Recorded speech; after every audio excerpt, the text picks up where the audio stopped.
امیر صاحب نے 17 مئی 2026 کو جو بیان کیا تھا، جو بہت یادگار دن ہے سب کے لیے، ان کے لیے، تو اس میں انہوں نے ایک بات بھی بولی تھی بیان کے آخر بیان میں کہ یہ کالی پگڑیاں پہنو، یہ سفید جبے پہنو، جاؤ پھیل جاؤ دنیا میں، غیر مسلم کے محلوں میں جاؤ، کیا ہوگا؟ کیا ہوگا؟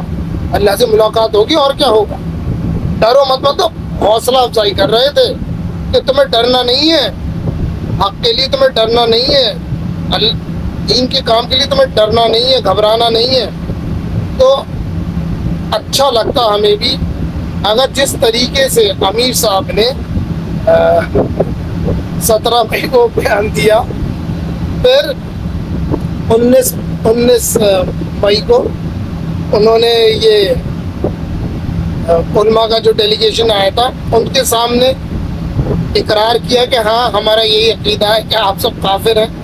ہمیں بڑا اچھا لگتا ہے یہی بہادری اور ہمت اگر امیر صاحب عبدالرشید صاحب مدینہ میں بھی دکھاتے، انہیں دکھانی چاہیے تھی یہی ہمت، یہی حوصلہ جو اپنے مریدین سے، جو ہم لوگوں سے کہہ رہے تھے ڈرو مت، تو کیا ہوگا؟ تو کیا ہوا؟ اگر تم کالا جبہ اور سفید، وہ کالا امامہ اور سفید جبہ پہن کے غیر مسلم کے محلوں میں جاؤ گے، کیا ہوگا؟ شہید ہوگے، شہادت ملے گی، اللہ سے ملاقات ہوگی۔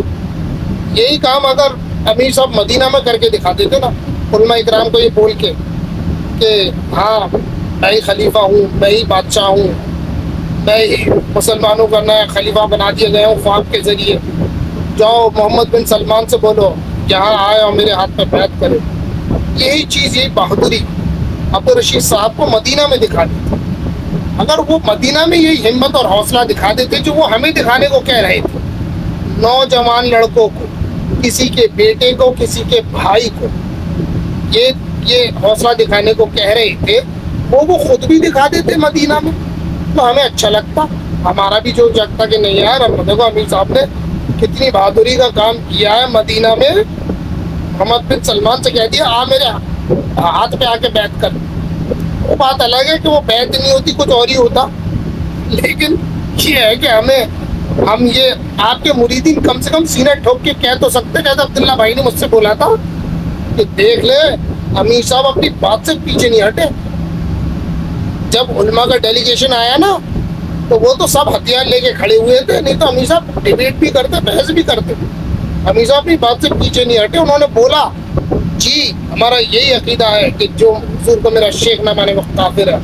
امیر صاحب اپنی بات پہ ٹکے کہ نہیں ٹکے؟ انہوں نے کہا ہاں ٹکے۔ تو پھر اب وہ وہی والی بات ہے، عبداللہ بھائی تھوڑا اور غرض سے یہ بول پاتے ہیں کہ امیر صاحب مدینہ میں بھی اپنی بات پہ ٹکے رہے، مدینہ میں بھی اپنی بات سے پیچھے نہیں ہٹے۔ تو اب مجھے اصل میں یار مجھے ایک معصومانہ سوال تھا عبدالرشید صاحب، امیر صاحب آپ سے، کہ جو حوصلہ آپ ہمیں دکھانے کو، ہمت دکھانے کو کہہ رہے تھے کہ کیا ہوگا؟ اللہ سے ملاقات ہوگی اور کیا ہوگا؟ تو آپ مدینہ میں بولتے تھے نا کہ بادشاہ اور خلیفہ ہیں، کیا ہوتا؟ اللہ سے ملاقات ہوتی اور کیا ہوتا؟ تو ہمیں بھی بڑا اچھا لگتا کہ یہ آپ میں کیوں نہیں دکھائی آپ نے یہ ہمت مدینہ میں۔